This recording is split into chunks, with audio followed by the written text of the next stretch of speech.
Viral ang post na ito ni Jay De Guzman tungkol sa paglalagay ng isang motorista ng aso sa trunk ng isang kotse. Kwento ng driver ni Jay, nalaman nilang may aso sa trunk nang biglang bumukas ang trunk at sumilip ang aso. Tapos nakita ko merong aso na hingal-hingal lang, haba-haba na ng dila. Tapos sabi ko, "Oh, ba't may aso ron?" Sabi ko, "Bakit doon nilagay yung yung aso?" Sabi ko, "Baka mamatayan." Sinara niya uli eh. Siyempre sabi sabi namin baka ma-suffocate yung aso.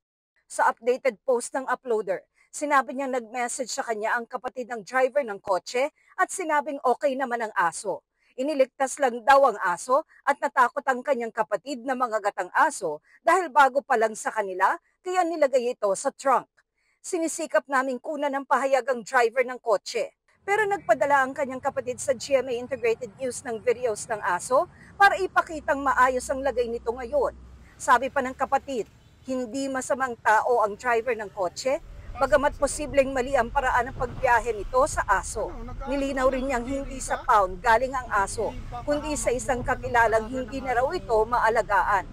Pero naglabas na rin ang Land Transportation Office ng show cause order para maipaliwanag ng may-ari ng kotse at ng driver ang nangyari, gayon din kung bakit hindi sila dapat kasuhan ng reckless driving at kung bakit hindi dapat suspindihin o bawiin ang kanilang driver's license.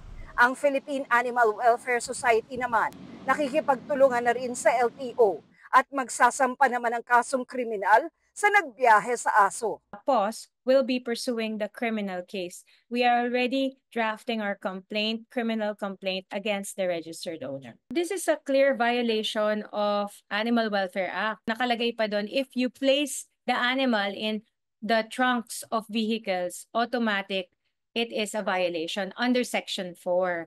Sakaling magliligtas ka ng hayop, pero natatakot kang makagat nito, payo ng POS, with a towel, you can bring the animal inside the vehicle. Yun ang acid test eh. Ano ba yung cruel? Kaya mo bang maglagay ng tao in the same situation? Ayon sa POS, sakaling namatay ang hayop, 100,000 ang posibleng multa at hanggang 2 taon ang kulong.